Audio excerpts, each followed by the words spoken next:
Ba bangប្អូនបាននេះជាសង់016បាទដែលមានបញ្ហាខ្សោយមែនតែនបាទខ្សោយងាងជាតិចង់ទៅមុខទេសម្រាប់ម៉ូតូនេះហើយបញ្ហាទាំងនោះដែរគឺបណ្ដាលមកពីស្បែកអំបយ៉ាក៏ដូចជាស្បែកអូសវាឆេះណាបងប្អូនបាទអញ្ចឹងយើងសាកមើលតេស្តមើលគឺបញ្ហាទៅលើស្បែកបងប្អូនអញ្ចឹងខ្សោយវាមានច្រើនបាទអញ្ចឹងយើងតេស្តមើលគឺខ្សោយនេះគឺខ្សោយស្បែកបាទអញ្ចឹងសម្រាប់ពេលនេះគឺយើងធ្វើការដោះខាងកាទៀអំបយ៉ាដើម្បីផ្លាស់ប្ដូរស្បែកអំបយ៉ាក៏ដូចជាស្បែកអូសបាទស្បែកបេះដូងណាបងប្អូនបាទអញ្ចឹងតូនេះ016គឺប្រើប្រាស់បាទយូរឆ្នាំដែរបាទសម្រាប់តូនេះបាទអញ្ចឹងយើងមើលសភាពម៉ូតូគឺបាទវាយូរឆ្នាំហើយឥឡូវនេះយើងធ្វើការដោះឲ្យបងប្អូនបាទសម្រាប់ម៉ូតូនេះបាទនេះជាប្លុកសំណុំស្បែកកម្លាំងរបស់ម៉ូតូចង្កឹះលេងណាបងប្អូនអសងបាទយើងឃើញសភាពគឺកាន់ស្នឹមក្អែលដែរដោយសារការប្រើប្រាស់យូរឆ្នាំក៏ដូចជាការប្រើប្រាស់ប្រេងដែរបាទប្រេងអត់សូវល្អក៏អត់សូវដូរប្រេងក៏វារាងកាន់ក្អែលបងប្អូនបាទអញ្ចឹងយើងដោះបំបែកមើល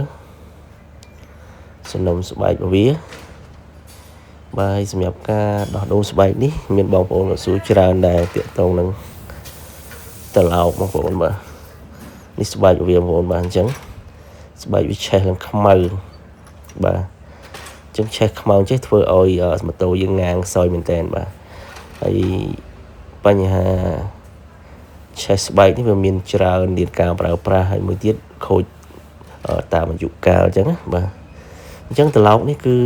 មានបងប្អូនសួរច្រើនថាដូរស្បែកអត់ដូរត្រឡោកយើងប្រើបានអត់បាទអញ្ចឹងសម្រាប់ត្រឡោកស៊ីនយើងធ្វើការពិនិត្យជាក់ស្ដែងណាបងប្អូនបាទអញ្ចឹងត្រឡោកនេះគឺនៅប្រើបានបាទគ្រាន់ថាយើងដាក់ស្បែកទៅគឺអាយុកាលប្រើគឺវារៀងឆាប់ខូចជាងយើងដូរទាំងត្រឡោកបងប្អូនបាទនេះស្បែកអំបយ៉ាក្រោយបាទអញ្ចឹងយើងធ្វើការដោះដូរស្បែក4សន្លឹកក៏ដូចជាស្បែកបេះដុំស្បែកអូសអញ្ចឹងស្បែកនេះក៏ឆេះបងប្អូនខ្មៅបាទ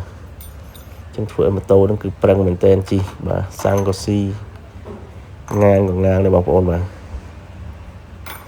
ឥឡូវនេះយើងដោះដូរសំណុំស្បែកមុខក្រោយបាទនេះស្បែកបេះដូងមុខបងប្អូនបាទនេះឃើញថាស្បែកនេះក៏ឆេះដែរស្បែកនេះឡើងខ្មៅវាអត់ទាន់អស់ទេតែវាឆេះទៅវាអត់ចាប់មួយត្រឡោកទេបងប្អូនបាទអញ្ចឹងនេះស្បែកស៊ីនរបស់យើងបេះដូងយើងអត់ធ្វើការបិទទេយើងដូរយកតែម្ដងបាទអញ្ចឹងអាយុកាលស្បែកស៊ីនវាប្រើប្រាស់បានយូរបងប្អូនបាទឥឡូវនេះយើងរៀបចូលវិញហើយយើងលាបប្រេងលាបអីដាក់ត្រឹមត្រូវតាមលំនាំនៃការដោះរបស់យើងបាទយើងដាក់ផ្លាតូដាក់ចំចំណុចរបស់វាវិញមកបាទអញ្ចឹងស្បែកអំយ៉ាក្រោយនេះបាទយើងមើលពងអីវាដាក់ចំចំណុចដើមរបស់វាវិញមកបងប្អូនបាទជាការស្រេចហើយបាទអញ្ចឹងយើងធ្វើការរៀបបញ្ចូលវិញម៉ូតូនេះគឺប្រើប្រាស់យូរឆ្នាំបងប្អូនបាទតាំងពី016មកបាទសម្រាប់ស្បែកនេះគឺគាត់យកមកដូរស៊ីនវិញបាទអញ្ចឹងស្បែកស៊ីន3ដុំក៏ដូចជាស្បែកក្រោយបាទដាក់ម៉ាស៊ីនដុំហើយយើងចាប់ចូលវិញបងប្អូនបាទនេះ